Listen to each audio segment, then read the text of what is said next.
Hello Gemini, Sun, Moon, Rising, and Venus signs. Kamusta kayo? Sana po nasa mabuti kayong kalagayan. Welcome back po sa Star Tarot. Kung bago kayo dito, welcome din kayo. Thank you for your support. I truly appreciate it. God bless you all. Gemini, paunang mensahe ninyo, boot. Increase your efforts if you want to achieve your goal. Ayan, so napakagandang reminder ito para sa inyo na kung gusto ninyong magtagumpay, kung gusto ninyong makamit, no, yung mga minimithi ninyo sa buhay, kailangan mag-extra effort pa kayo.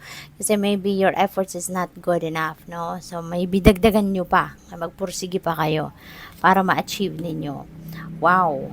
Four-leaf clover, great good fortune. Hindi lang ito good fortune, kundi great fortune ang paparating sa inyo. Napakabongga, napakaganda. Diba? Swerteng-swerte kayo sa ngayon.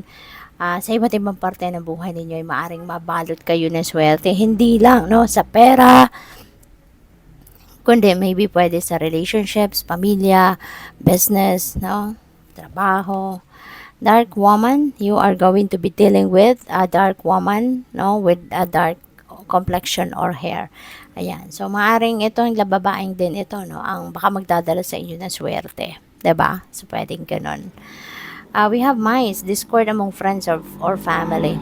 Ayan. So, siguro meron kayong hindi pagkakaintindihan dito with kaibigan or ibang kapamilya. No? Baka nagkaroon ng away, nagkaroon ng diskusyon. You are not on the same page. No? Kaya, medyo may detachment dito. No? Merong pag-aaway, no? Yung ganon. We have angels, spiritual guidance, protection from harm. So you are blessed kasi you are spiritually guided. You are protected, guarded, no? And guided, no? Ng inyong spirit team. Yung mga angels ninyo, spirit guides, divine universe, no? Pinoprotektahan ka. Time to act. Ayan. So, ito, magmadali na kayo, 'di ba? Habang ang opportunity siguro para magtagumpay kayo sa kung ano man ang pinagtatrabahuan ninyo diyan.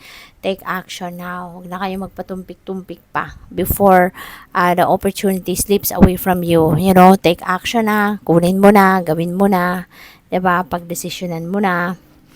We have fair man, dealings or relationship with a man with blonde, gray, or white hair. So, maaring ano to, baka foreigner siya, no? Baka foreigner. So, baka ano to, baka jowa ninyo, 'di ba? Manliligaw, pwede rin asawa, baka boss ninyo, yung ganon. So, definitely you're going to be dealing with this person at this time.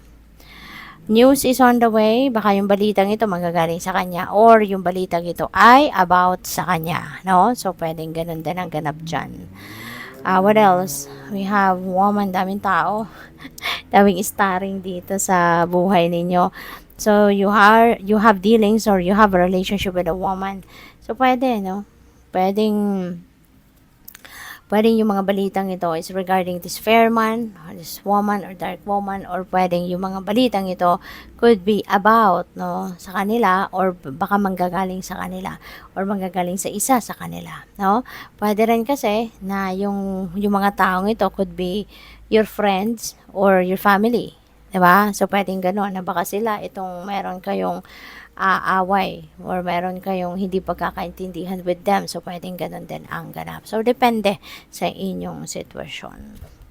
Older man, ang daming tao talaga. Oh, si older man din, baka kasama pa yan dito, no, sa ka-discord ninyo, or pwedeng siya din yung pwedeng siya yung magpapagitna, 'di ba? Siya yung magsi-serve as mediator, no? Pwedeng ganun. Or depende sa inyong sitwasyon.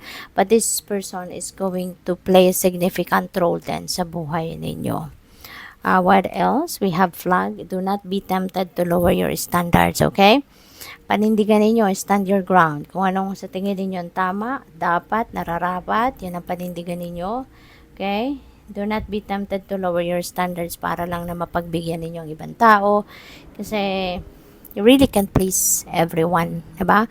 Kahit anong gawin mo, kung talagang hindi mo mapiplease ang tao, talagang kung pinipili niyang hindi tanggapin or hindi appreciate kung anong ginagawa mo, wala din mangyayari. Sayang lang, 'di ba? Sayang lang ng pagsasakripisyo mo. Kaya do not tempt na to lower your standards just to please anyone. Reconciliation. Ayan. So baka ito nga, no, baka ito sila yung meron kayong ano, hindi pagkakaintindihan. But, ang maganda, magre-reconcile din kayo. You will be able to talk it over, ano man yung hindi ninyo pinagkakaintindihan, at maaaring kayo ay mag-reconcile na, magkabati na, magkaayos na. So, that's good.